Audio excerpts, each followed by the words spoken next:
with Mae Brussell, who for over 17 years has investigated and exposed political conspiracies worldwide. World Watchers International originates at KLRB, Carmel, California. Here's Mae. Good evening. This is Mae Brussell in Carmel, California. It's number 521, November the 29th, 1981. I didn't mention last week, because I was doing the broadcast on Otto von Bolschwing, the anniversary of the Jonestown deaths, the many deaths that took place there. There are a group of people who listen to these tapes and are very interested in the Jonestown exposures and trying to get the truth out about how 912 people died down there, and also where are the missing 130, 140 people that turned these bodies over and injected some in the back and shot some trying to escape. There's a group in Philadelphia that is investigating this, and they had a meeting at the federal building on the anniversary of the Jonestown deaths, and it did make the wire services back there, and they met other people. There was also a meeting in Harlem in New York, and they went to that one. I did mention on KLRB last week the 5 or 6 researchers that were in Dallas at the site where John Kennedy was murdered, and that also made the wire services, the UPI and Associated Press. And then up in Oakland, California, there were a handful of people who were at the gravesite of over 200 children in a mass unmarked grave. They were remembering the Jonestown deaths. So in all, maybe there were 15 people in one city in New York or Philadelphia, another 15 in Oakland, and 5 or 6 in Dallas, remembering these terrible tragedies. And it's a shame out of a country of 220, 230 million people that a handful of people can remember these events, keep studying them through the years, collecting information, and make the wire services and call attention to the fact that at least somebody cares and somebody is doing something about it. Next week will be the anniversary of the murder of John Lennon, and depending how the news breaks, I may do one whole hour on the update of the Lennon murder and the links to Edwin Wilson, Frank Turple, Senator Strom Thurmond, and the gang that were out to murder John Lennon just before Ronald Reagan took office to prohibit demonstrations and anti-war meetings because this administration had full intention of escalating to the brink of war, and the kind of anti-nuclear demonstrations in Europe are the things that this administration has feared and does not want in this country, and the one sure way of assembling 1 million people within 12 hours' notice would be the reunion of the Beatles. I'll do more on that next week. I got a letter from a friend in Texas who keeps track of what's going on inside the Pentagon and has some inside information, he says, with people in the Pentagon, and has for years. And he said that these broadcasts are causing quite a bit of consternation back there, and he doesn't have the tapes, but he said the one broadcast that was upsetting them was tape number 515, that he got word that Mae Brussell was stirring a lot of trouble back there and that they were concerned in making note of it. I looked up broadcast 515.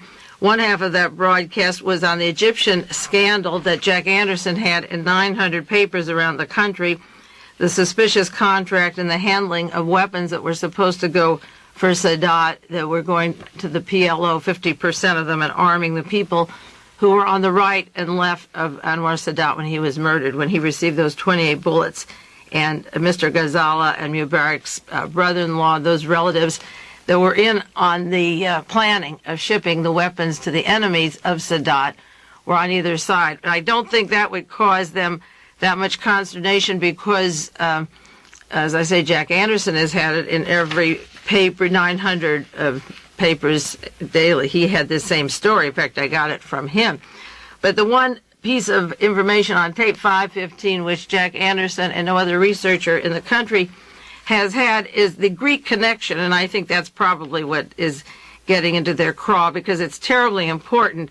This is the mentioning of our station chief of the CIA, Richard Welch, who was in Athens and who was murdered, and the CIA has used that example of Philip Agee and various researchers putting information about the crimes of the CIA out as an excuse to stop free journalism and exposure of their murders and their crimes. And they say you can't name CIA agents because then they will be killed by Richard Welch. And it was that broadcast this was September 18th of this year, on the links of the CIA to sacrificing Richard Welch and again Frank Turple over in Cyprus and in Greece, and the links of Turple to Richard Helms in Iran, and the network I did on the purposely killing Richard Welch in order to stifle the dissent of people like myself and others around the country who are exposing these crimes. If you want that particular tape, it's tape number 515 if you want to order that cassette. Ronald Reagan's administration is never dull. Getting back one more thing to the Pentagon information that he had that they're concerned about this, that may account for the reason that E. Howard Hunt and approximately 20 other agents with him were on the airplane coming up here on my airplane from Los Angeles to Monterey. That was Friday, November the 13th. I mentioned that E. Howard Hunt was on that plane, the old Watergate spook who worked closely with Richard Helms and Frank Turple and all the people that I've been talking about every week. I don't think it's any coincidence that we met eye to eye and smiled, and both of us knew each other at the airport when we got off the plane. I didn't realize he was there flying, or I would have been scared to death. I think I would have really. Getting back now to Ronald Reagan. When Reagan is in power, the 8 years as governor of this state and now as president of the United States, things are never dull. They begin to take an aggressive stand. Reagan did in California when he was governor, and then his aggression brought a counter-reaction, and the counter-reaction brings exposures of the team. And now that Ronald Reagan is president, he has a terrible dilemma. He all of a sudden discovered, as he said, that he thinks Washington, D.C. is one big ear, and he's in a lot of trouble. I'm just going to mention two of the areas this evening, go into detail, and the others I'll do at another time. One has to do with Richard F. Carey. He was arrested. He's a partner of Michael Reagan, and I think this is a marvelous story. Richard Carey is in Los Angeles, and he's been indicted on a $370,000 fraud. And I'll want to go into that because I personally know something about that story, and that involves the son of Ronald Reagan, the president. And then, of course, there's Richard Allen, who this evening resigned from the National Security Agency. When he resigns, we get an admiral in, and remember Eisenhower said, beware of the military-industrial. So out goes Richard Allen, who has worked for the CIA, the Defense Department, and the admiral takes his place. But anyway, Richard Allen is out, and we'll go into that at some length. William Casey is still in trouble. Jack Anderson is writing articles about his business associations and Olympic Games bodybuilding center that he was supposed to develop as a franchise of the Olympic Games, and that he uses computers from a company called Data General, which is under investigation by the FBI.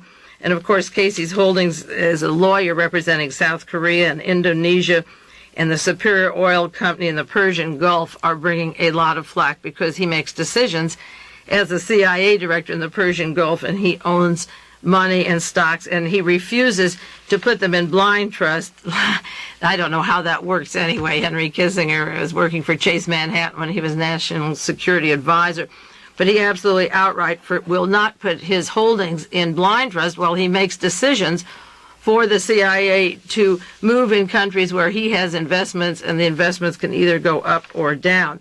And then the Washington Post and other newspapers are still covering stories on the Stockman story, and there was one large story in the Houston Post about his being a bad example, David Stockman, that he never paid back his loans until recently from Harvard Divinity School and from Michigan, where he was going to school. It took 13 years. And in February 1981, the Boston Globe exposed the fact that he hasn't paid back his school debts, which isn't very good when he's telling us how to live and tighten the belt.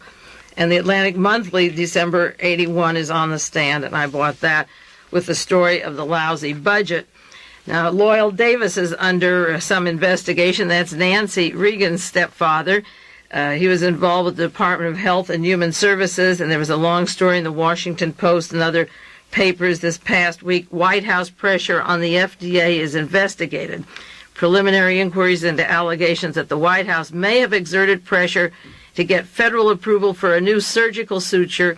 Nancy Reagan's stepdad, Loyal Davis, is a retired doctor but has investments and has represented Johnson & Johnson company from Brunswick, New Jersey. and he pushed through with evidently with some telephone calls, some equipment, surgical equipment that would enhance Johnson & Johnson. And Ralph Nader's group is investigating through a public interest organization that this suture was not approved, and they disregarded a request to investigate it further and do further testing. But the Johnson & Johnson was given the go-ahead by the Drug Administration, and the call came from the White House, and it benefited Loyal Davis, that's Nancy Reagan's stepdad. So she's a little mad about that. And then, of course, their buddy Frank Sinatra was active in Caesar's World. He put on the inaugural ball for Ronald Reagan, and had a gang of their mob friends there, of course. And then as soon as the inaugural ball was over and they were indebted to him for that lovely party, he got his license for Caesar's World, for Caesar's Palace, and was back into the Nevada and hopefully the New Jersey gambling group. Now, this last week, the vice president of Caesar's World, Caesar's Palace Casino, was arrested in Australia, taking money out of Australia, smuggling more than $100,000 in cash. He was caught at the airport. He's the vice president for Caesar's World.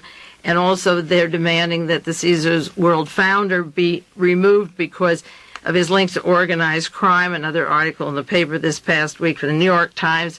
The casino has been barred from New Jersey because Clifford J. Perlman, who is official of Caesar's World, has links to organized crime. At the time that Sinatra wanted a piece of the action of Caesar's World, he was denied that for a long time, 17 years ago, because of his links with Sam Giancana and the Westchester Premier Theater in New York, and allegations that he took $2 million to Lucky Luciano on a trip to Cuba, endless links to organized crime. And of course, as soon as Ronald Reagan was in the White House, Sinatra put on the ball for him and then got back in with his part of the action of Caesar's World.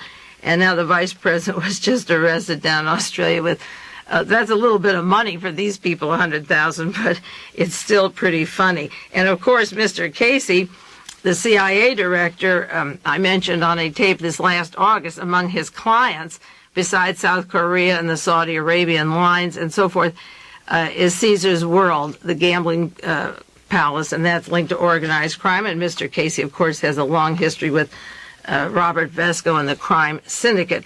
So Ronald Reagan is having a lot of hard times close in on him, but he deserves them, because it's very hard to guess when people like Richard Nixon and Ronald Reagan or Gerald Ford or Jimmy Carter would come down. They have so many links to past political assassinations, to organized crime syndicate, to the mob, that it's only a matter of when they'll be brought out or exposed at some levels. Not how, but when, because it's impossible with the cost of payoffs to keep people quiet today. Even inflation touches the payoffs, and I don't think they can keep up the payments.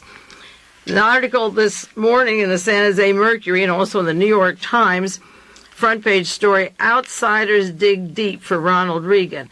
$10 million raised by independent groups. Now, these are groups outside the Republican Party. Jimmy Carter and Ronald Reagan each had $29.4 million from the United States Treasury, each of them. Can you imagine $58 million for an election? It's such a ripoff in this country because both of them are such crooks. Can you imagine taking out of our pockets $58 million for the election? Then that's from the Treasury, and then the political parties put up money for these people. The political action committees put up money. And then Ronald Reagan pulls in an extra $10 million from independent groups, because before a certain date is set for contributions or spending limit, he got the $10 million. Well, that was this morning's paper, and if you saw this evening's 60 Minutes, many of you watched that, there was a very interesting man, Y.K. Powell. Sir Y.K. Powell was on 60 Minutes. And a while back, I think it was tape 480, I talked about Mr. Powell, Maxine Cheshire, who I miss very much, the columnist from the Washington Post, who is now retired from there, and she wrote the best articles I've seen of any single person consistently. She had an article on Henry Kissinger coming to the inauguration of Ronald Reagan and putting up money, loaning money to Ronald Reagan for the inaugural committee officials. It was somewhere, they said, between $5,000 to $50,000 to help underwrite the festivities. And this billionaire from Hong Kong, this shipbuilder and owner who owns all of Hong Kong, newspapers, hotels, airlines, and so forth, was on 60 Minutes, the richest man in the world. And he was the guest of Henry Kissinger, who visits him down in Hong Kong, and he owns the Worldwide Marine Incorporation and many other corporations. But he's also part of a chairmanship of Chase Manhattan Bank on the advisory committee. They don't tell you that on 60 Minutes. They had a picture of Henry Kissinger and Katharine Graham with him and so forth. He has important connections all over the world and is on the board of a special committee with Chase Manhattan. This is the richest man in the world, who was one of the people who, in quotes, loaned $50,000. Now, if $10 million was raised for Ronald Reagan outside, we don't know if this richest man in the world, who's with Chase Manhattan and Henry Kissinger and Alexander Haig, loaned it or gave it, or what they gave under the table. But the same day that the article was out about the $10 million extra for Ronald Reagan, this gentleman was on 60 Minutes, and you got a good view of him, I hope, if you watch that this evening. And then tying Hong Kong into my favorite subject, the Nugan Hand Bank, there was an article in Jonathan Miller's newsletter. Neil Evans, former representative of the Nugan Hand Bank in Chiang Mai, northern Thailand's drug smuggling center. And Nugan Hand is the bank in Australia that folded. For those of you who are not familiar with this program, Frank Nugan was murdered in January of 1979, and Michael Hand is very busy and politically active, and this is the bank that represented what I call the kill money. It was the CIA assassination money, the narcotics money, the secret team's source of funding for activities all over the world in every major city. And I believe, of course, that they're still active. The $55 million to $1 billion that was missing when the bank folded at the beginning of 1979 has never been seen or claimed, and it was CIA money. And there was an article that came out of Australia. Neil Evans, former representative of the Nugan Hand Bank in Chiang Mai, northern Thailand's drug smuggling center, told Australian TV that Michael Hand, and he's still alive, announced at a meeting of bank leaders in 1977 in Hong Kong that the Nugan Hand Bank just got the CIA's account and would be laundering millions of dollars for the agency. Evans had set up the Chiang Mai branch in 1977 to take deposits from drug traffickers whose money he moved as a courier out of Thailand. And, of course, this money goes all over the world, and it's tied in to Frank Turple and Edwin Wilson and George Corcola and the CIA and William Colby of the CIA. And then Colby went on to become a lobbyist for corporations in Japan, and the Nugan Hand has large corporations in Japan, and that, of course, leads to Richard Allen, I'll get to in a minute. But this money in Hong Kong, the meetings in Hong Kong at the bank, and with Michael Hand and the CIA money, and Mr. Powell, the great leader of Hong Kong, the man who owns practically the whole city, with the inaugural committee, just fits right in with the activities and the sources of funding that Ronald Reagan was getting and enjoying, but I think he's enjoying it less all of the time. Now, one other item before I get, or several quick ones before I get to Richard Allen. The Jackal is reportedly working in Syria. Carlos, the Venezuelan terrorist known as the Jackal, is back working in Syria. Now, that's very important because Carlos has worked with Edwin Wilson and Samuel Cummings and George Corcola and Frank Turple. And Jack Anderson was on Larry King's show this week on the radio, and he was asked about Corcola and Turple, and he said that after they were on 60 Minutes, they were indeed kidnapped. Now, Edwin Wilson may have offered them up. He suggested that Edwin Wilson was behind it, and Wilson works with Carlos the Jackal. And it may be that part of Wilson's immunity. He's been meeting with federal officials, bargaining for immunity if he turns in certain people. And it'll be interesting to see if Turple and Corcola are alive, or if the Jackal had to do in one of their own friends because he talked too much on 60 Minutes. They both talked too much. I was amazed at what they said. And the men were in Syria, and they were in Lebanon. They were kidnapped by people from Syria that came and kidnapped them.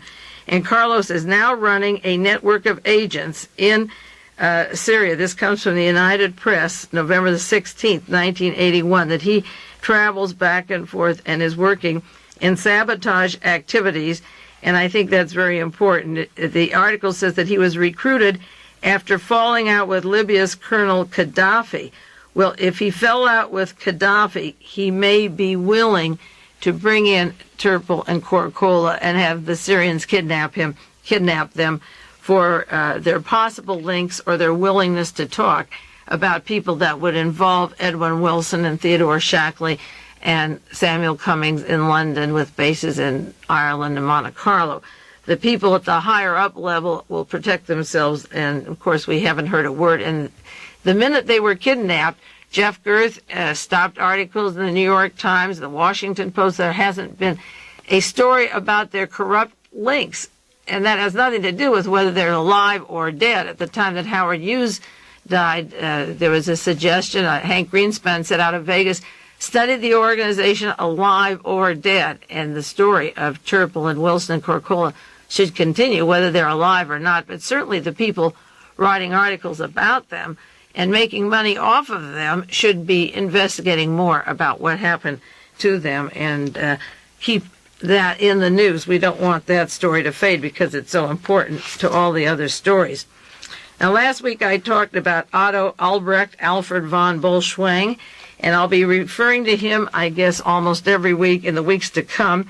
I had 100 copies made of the article from the San Jose Mercury that Pete Carey published November the 20th, 1981, and I made other explanatory sheets to enclose with it and a copy of an outline of this article that I had on the broadcast last week. I'm sending those 5 sheets, and I'm sending 100 copies of those to various researchers, writers, people in the news media.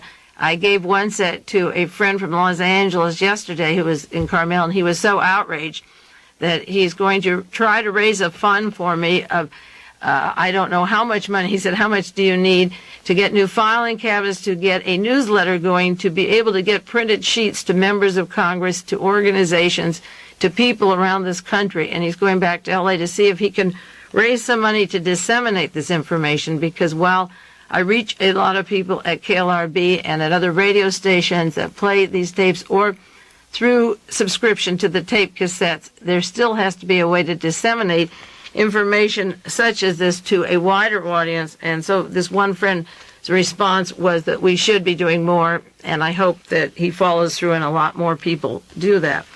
Now, before I get to Richard Allen, I want to mention the story of Michael Reagan. I enjoy it so much because for personal reasons, when I was in Los Angeles, I went down there several years ago to make that movie, The Howard Hughes Mystery. Some of you might remember that episode. We shot that, and I played myself an investigator, and we did the scenes. And then when it was filmed, the part that I had done, and those scenes were cut up and thrown away, and people from the Howard Hughes organization went to the producer and asked him not to remake the film, Manuel Zacina. He's not in Los Angeles anymore, and I don't know where he is. I've lost contact with him. I hope he's okay.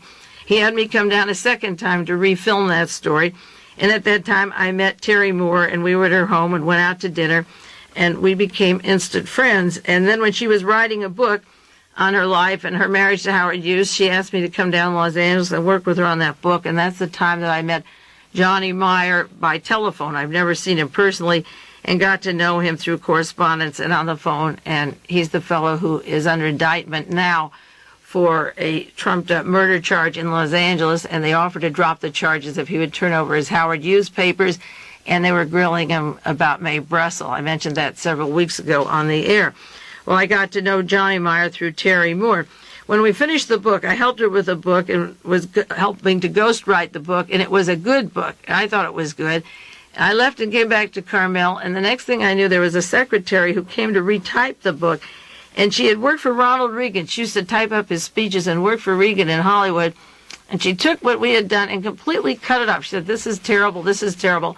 She never published a book or an article herself. She was a secretary. She took his scissors, and she cut everything up, and then she put it together to make it look as if Terry Moore were suicidal and mentally sick, and that if Terry were murdered, it would look as if it had been a suicide, and I was outraged at what she did, and they moved in the house with guns, and it was an armed camp, and I have mentioned this on other broadcasts, what took place there. So that Terry was left with literally no book, and what she had was in shreds and not usable for any purpose.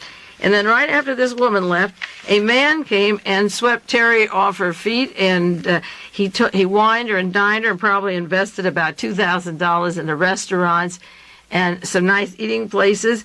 And he told her that he had money put away in a place, and that if he only had $200,000, he would be able to release the money, which was many millions of dollars. So Terry Moore married him. The poor thing, she married him. She has a beautiful home in Brentwood, and they went to the loan office and turned over $200,000 on the house, on her own house, to this particular person who swept her off her feet. And after she married him, 3 days, he disappeared, and he had the cash from the house and just took it away, and all of a sudden there were payments due, and Richard F. Carey was gone. Now it turns out this last month that Richard Carey was the business partner of Michael Reagan, Ronald Reagan's son. Now, Paul Laxalt from Utah, who worked with the Howard Hughes organization the whole time that they were buying up Utah, Paul Laxalt was the campaign manager for Ronald Reagan. And Terry Moore was writing things about the Hughes organization that Ronald Reagan and Paul Laxalt and the Summa Corporation wouldn't want. And the president's son, Michael Reagan, is business partners with a man that took that money and took the home away from Terry Moore. Now, Terry is investigating this case. She says she was swindled of $200,000. It was written up in the L.A. Times that he disappeared after the wedding ceremony in May of '79, and he's under indictment of one swindle for $375,000, and he took her home on a loan made to him when he disappeared. So it's interesting that the very man who swindled Terry Moore is a business partner of Michael Reagan, and it's a little ironic because of the links of Reagan to Paul Laxalt and the Howard Hughes organization, the beginning of Ronald Reagan's career, as well as Richard Nixon's with the Hughes organization. So it gets pretty close to home when the president's son is a business partner with a man who's going to bilk Terry Moore, who's trying to tell the story of her life with Howard Hughes and the Hughes organization. And one other article before we get to Alan, one quick mention about Litton Industries. Charles Tex Thornton died this last week. He was chairman of Litton Industries. Many of you don't know what that is. That was a corporation that took $43 million off of used aircraft over an overcharge and started Litton Industries, which became a multinational corporation. He was president of Litton Industry from 1953 to 61. He was born in Texas. He was in the Army Air Force. He had training books, and then he went to Ford Motor Company, and then came out to Hughes Aircraft, and as vice president of Hughes Aircraft, then they took the franchise off those sales and began Litton Industries, which became annual sales of $100 million. Now, Litton Industry was the siphoning off for the Greek military junta at the time that the Nazis and fascists were put back into Greece with Spiro Agnew's friends, Tom Pappas of the CIA with his dual citizenship. And it's ironic that the very week that Charles Tex Thornton dies, that Andres Papandreou is in Greece, and for the first time they could have rallies this week to celebrate their overthrow of the Greek military junta, and they could assemble on the streets for the first time to celebrate the anniversary of that junta. And it was Charles Tex Thornton and Litton Industry that was the cover for the United States CIA putting that fascism into power in Greece. And so the very day or week that he passes away, Andres Papandreou is back in office in Greece, and the people are back controlling their own government and away from the CIA. We'll take a break now for 1 minute, and then we'll go to Ronald Reagan's problems with the Allen affair and some other articles that are important that fit into this scandalous matter that's going to go much, much further, even though he resigned tonight. This concludes the first half of World Watchers International with Mae Brussell. We will return with the second half after a brief pause.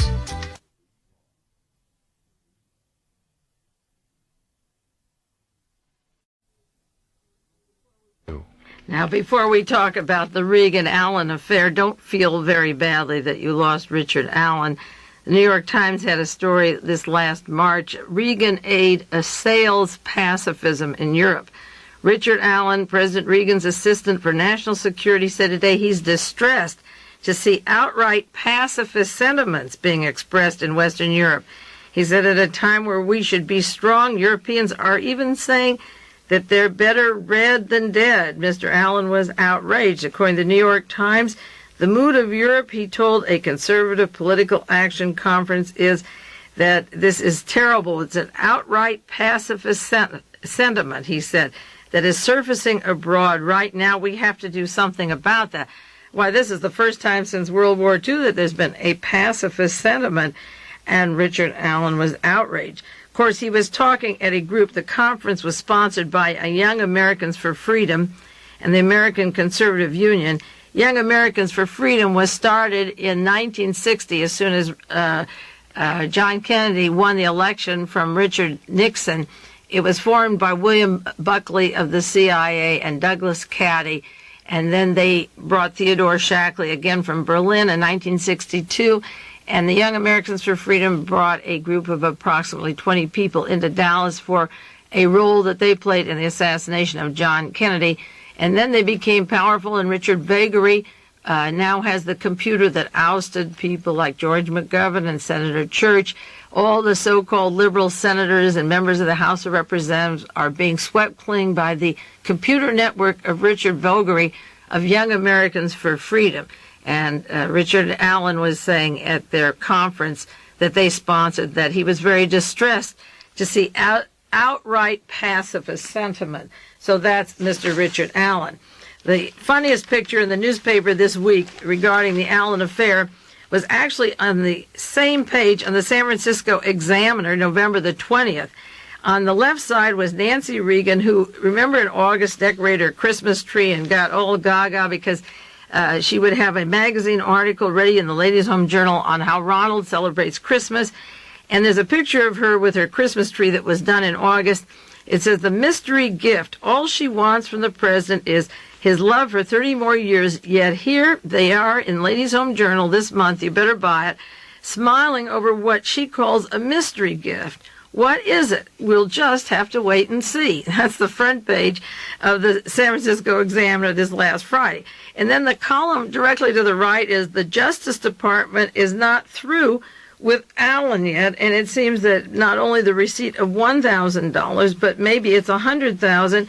And there's a little box, a gift box for Nancy, and then, of course, he got a silver watch and a gold watch. And then the latest today is that the Japanese newspapers say there's yet another gift for Allen's services, a large gift, but they won't say how it was obtained or the description.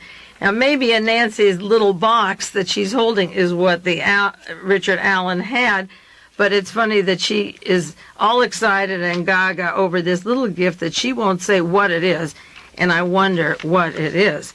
Another article, Mrs. Reagan, no memory of talk, and I believe there may be some inkling of the truth. She has a faint recollection of the session with the people from Japan that caused the stir. And another article this week, Reagan is upset by Allen's actions that they involved Nancy. Now, how did they involve Nancy Reagan? Was this really just a ladies' magazine that was going to get a picture of her or not? When I took my articles on the Allen affair and put them in chronological order, it wasn't hard to find who was at the inaugural ball or who was in Washington, D.C., when Ronald Reagan was inaugurated as president. We know that Licio Gelli was there. He fled Italy after billions of dollars of cash transfer to Argentina and Paraguay and Brazil and South America, and he's still on the lam and hiding. The fascist who was ready to overthrow the government in Italy, that Masonic scandal, was at the inaugural ball in January, along with Mr. Pao, the world's richest man from Hong Kong. But there were 3 representatives from Japan that arrived, among other people, in Washington, D.C. These people involved in the Allen-Reagan affair arrived on the 15th of January, several days before the inauguration, and you know that Washington was getting very crowded. Now, they went to Blair House on January the 19th. That's one day before Ronald Reagan became president. The inauguration was on the 20th, and they had a picture taken with Nancy on the 21st. But they were at Blair House, and they met with Ronald Reagan at Blair House. The Washington Post, November the 15th, 1981, says the Japanese journalists went to Blair House. They visited Richard Allen, and they met President-elect Reagan, who assured her that the interview would take place with Mrs. Reagan. And the president-to-be, one day before his inauguration, is meeting President-elect Reagan with Richard Allen the day before the inauguration. And I'm wondering if the payoff and the money actually went to Ronald Reagan, and then the photograph with Nancy was just used later, the day after he became president, as the excuse for their being in Washington, D.C. at the time. Now, there was talk that the Reagans were discussing the Carters, and the Blair House was bugged, and they threatened a lawsuit because they want to get in the White House before the Carters were supposed to leave at the date of the inauguration. Now, if Blair House was bugged, as allegedly it was, if Ronald Reagan was making a deal with these people from Japan, which is his habit, formerly, as the governor, with all kinds of shady people. If Blair House was bugged, and if he was meeting with these people, which he was, the day before he became president, Ronald Reagan will be out of office quick or pretty fast. It'll take a while to evolve. And maybe this is why Nancy has no real memory of this, because she would definitely remember this. The day after he's become president, she would be very busy decorating the place and fixing it up, and maybe she was just the excuse to meet her and put her picture in a woman's magazine. There's absolutely no reason to have her involved in this or have her picture the day after. That kind of scoop isn't that important. So I'm wondering about Richard Allen's role in meeting Ronald Reagan, and how did Reagan get those extra $10 million, and was there more? If that little envelope said 1,000, and now it's 100,000, now they say it's more. Was the 10 million from people like Mr. Powell and Licio Gelli, and from the Japanese over there with their strong connections to the CIA and Defense Department, and to Richard Allen and his investments as a spokesman for Datsun motor cars when the Japanese were going to want a fair shake of the tariff and not be able to be held back from trading their cars as against our gas guzzlers that we make here. The meeting with Reagan is the important thing, I think, that he saw these people the day before the inauguration, and this other tacky crowd was in town also. And they have nothing but money and nothing but power. And I think that may explain Ronald Reagan's quick trip out to Mr. Baker's ranch in Houston, Texas. When this story fell down, he was out shooting wild turkey in Texas. I don't believe he was doing that either. Baker was the campaign manager for George Bush, who used to be CIA director, and he was entertaining Ronald Reagan out in Texas with the top Texas officials. Now that is the John Hinckley corner, the John Connally corner, the George Bush corner, all of the people that would take Ronald Reagan's seat if he's pushed out by this or close to it or any of these other scandals. That's who was entertaining him in Texas when this was coming down further. When he was coming home on that doomsday airplane, he was probably wishing the sky was falling. Now, Richard Allen played a key role in arranging the interviews, but was the interview with Mrs. Reagan, or was it with Ronald on the 20th?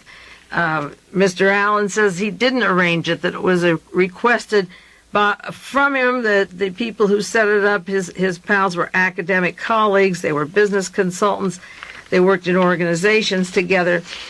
We don't know what school he went to with these people or how the arrangement came. There's so many versions of who introduced these people to Ronald Reagan, but the point is that they were there at Blair House the day before the inauguration. They handed an envelope, according to the news media, to someone in Reagan's party, a close aide, and the person who handed it says, I can't remember who it was. It was tall. It was someone, I don't remember what he looked like. Well, if they were with Allen and friends of Allen, they would have known what the person looked like who received the money.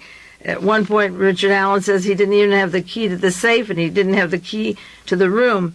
So there's so many discrepancies on where the money was found, how much it was, the silver watch, the gold watch, the little box, more money.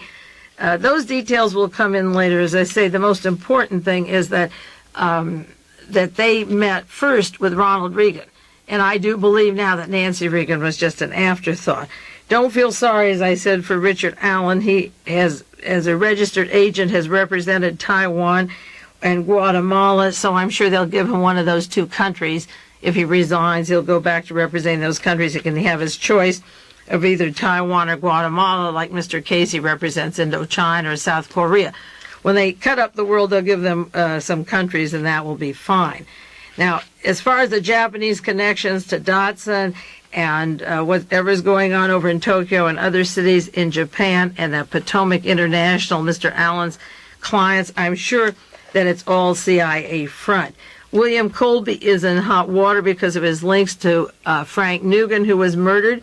He's a lobbyist for Japanese firms, and there's more to this Japanese story evolving all the time and coming together.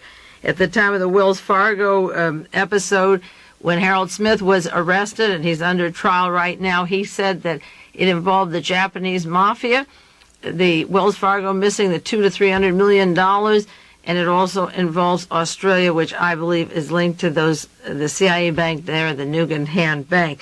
The Japanese mafia was named in this case of the Wells Fargo Bank in California, the money missing, and then the head of the whole Japanese mafia 2 months ago was murdered, an outright murder. That was hushed up, and it may have been timed with this Allen thing breaking open because this has been stirring since September or before. The president knew a long time ago, and the scandals of this breaking may have started in Japan when Ronald Reagan got tough on the Japanese with their cars or giving them orders on how many weapons they should buy.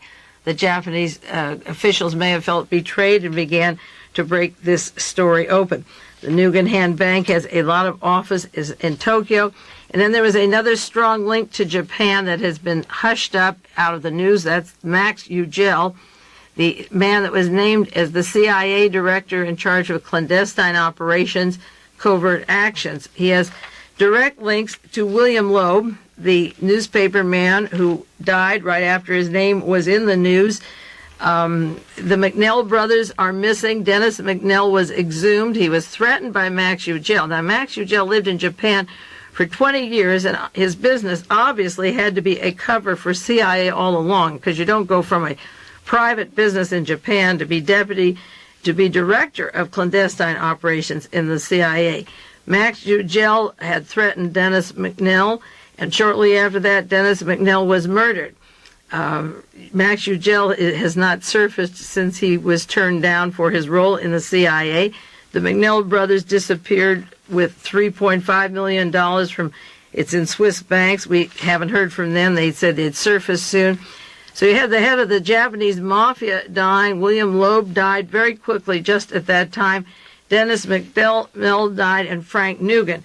So there's more going on in Japan with our CIA and with William Colby over there, the Wells Fargo Bank, the Nugent Hand Bank. There's more going on in Japan than meets the eye, and the scandal of whatever happened between Richard Allen and Ronald Reagan, the real truth won't be coming out for a long, long time.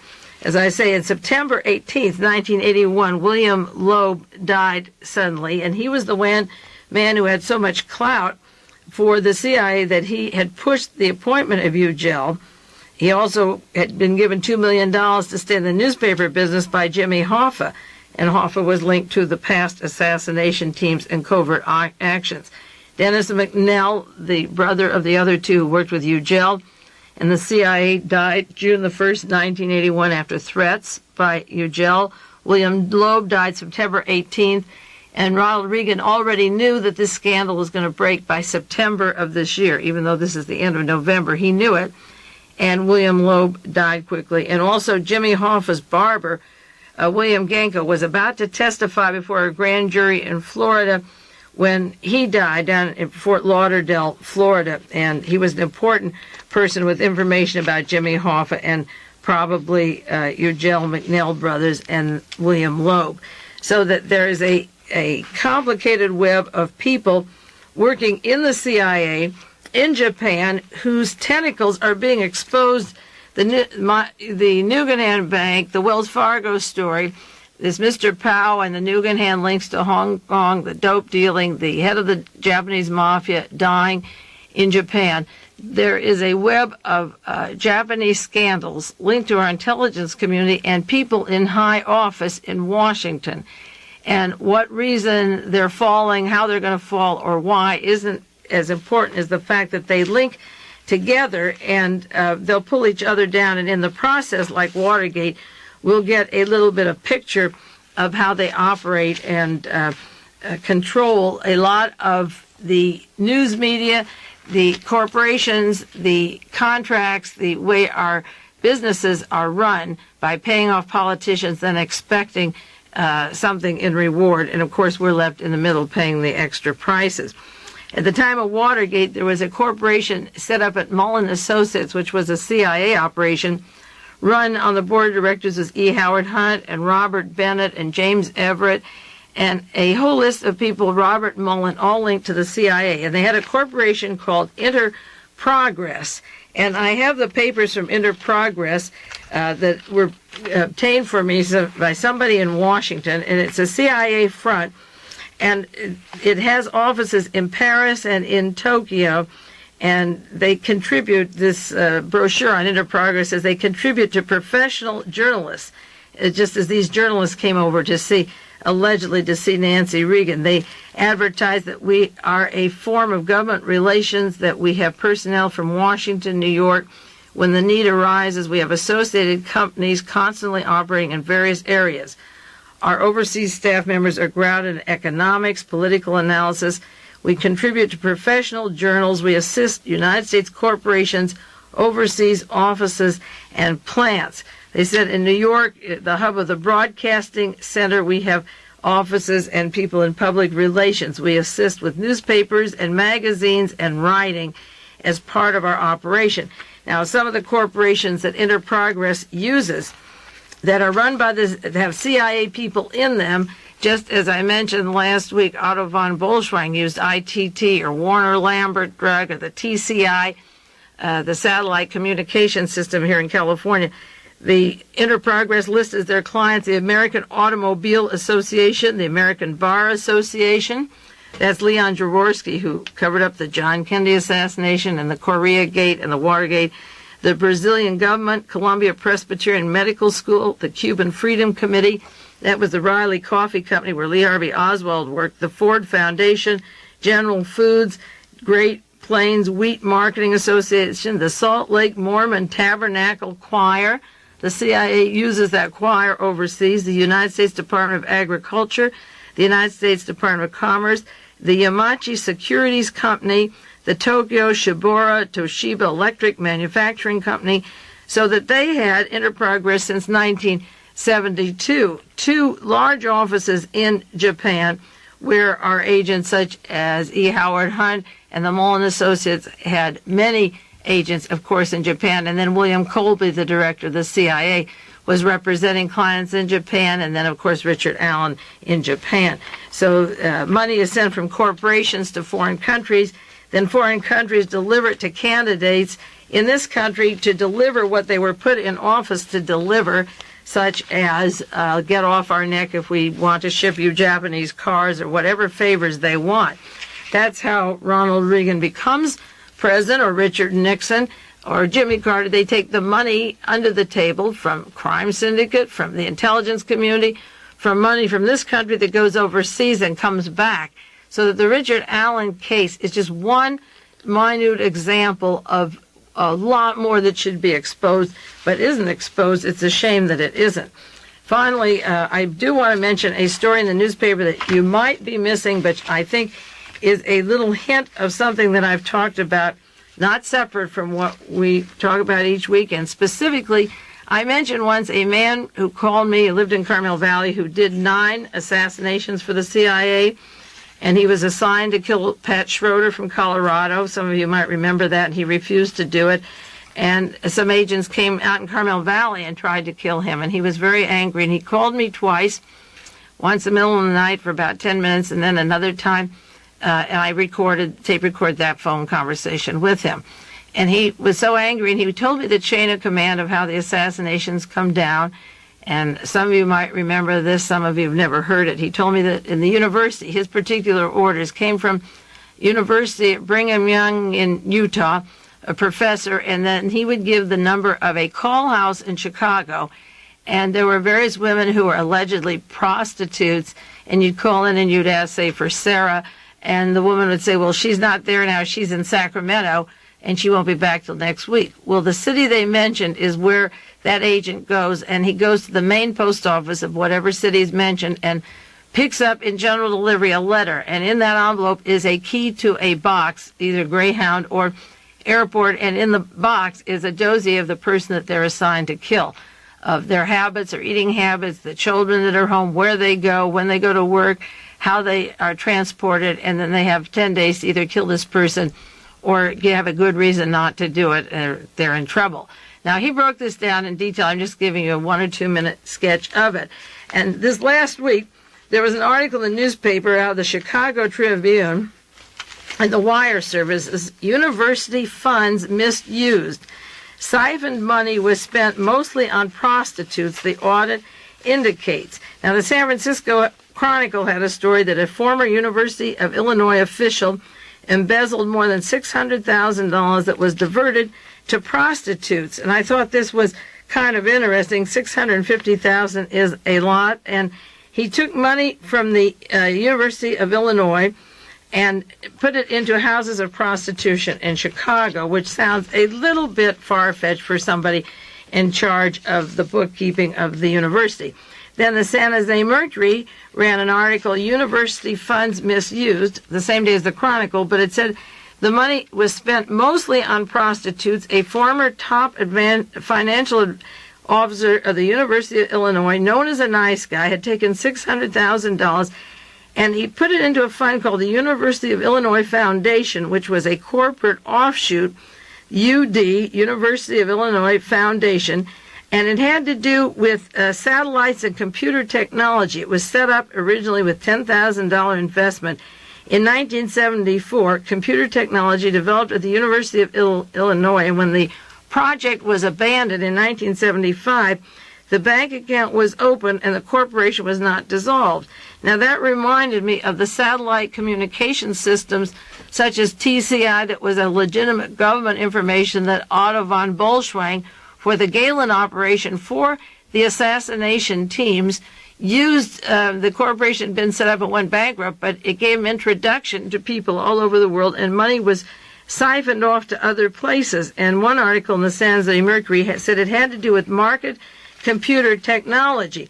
Then another article in the paper this morning, this is the Sunday paper, Chicago Tribune, says a trusted man accused of $608,000 secret life. And his wife says that he's not alone in this scheme, that it's involved, that it's a mess, that he's been forced to take the brunt of it, that the money was siphoned to 11 Chicago women, allegedly prostitutes that moved from club to club in the city and suburbs. And the money originally came from the Defense Department. Parker, this is the man involved in this scam, graduated from the University of Illinois in 1947, worked for General Mills Company, was a car dealer, then went on to become in charge of the funds at the University of Illinois, of the bookkeeping. They set up the UD company. Computer equipment was for the military, but it lay dormant, and the $600,000 was going to these houses of prostitution. Now, he decided he didn't want the job anymore, and he went off, and somebody picked it up, and then he was indicted for the missing money. Now, I don't think that any man who has a double life is going to just walk away with $600,000 missing. He must have assumed that whoever took over his job knew about the operation, whatever it was. There was a club called the Club Tarret and a place in Cook County, Illinois, which is exactly where this other guy said the operation was taking place. there was a hair salon called the Catwalk Enterprises. Now, the thing that interested me was that this involves contracts with the military it was set up allegedly for the military. It involves computer equipment for the military. It involves a corporation, a dummy front that was set up but never dissolved. It involves money pouring into the University of Illinois, which is going to these places, and I just don't believe that there was that much screwing around with this money, that this particular man himself was involved or had an operation. I'll bet you anything that this is a tip of the iceberg of the kind of story that this particular man was telling me, that these women might be CIA women or Defense Department women.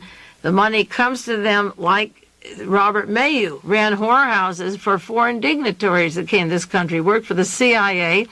He worked for the FBI. In the book, James Hogan's book, Spooks, it tells about the houses of prostitution. Bobby Baker ran them for votes for Lyndon Johnson and J. Edgar Hoover and Adolf Hitler.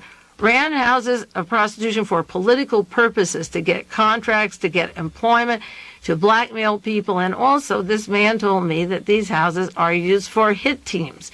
And that they call, now if they call Illinois, they could call any other city. I'm sure they're set up in other cities too. But he specifically told me about the one in Chicago, in Cook County. And here is a man who's been running this since 1974 from the university in Illinois. And I think that this computer equipment could even, if investigated properly, come back to the West Coast, to places like Stanford Technology and these dummy fronts set up with links to Richard Helms of the CIA, located in Iran when he was kicked out of the United States for perjury before the committees at the time of Watergate. And some of you might pass this over and think, well, boy, that guy's really getting a lot for his $600,000, and that's a lot of messing around. But these dummy fronts, that University of Illinois Foundation was $631,000.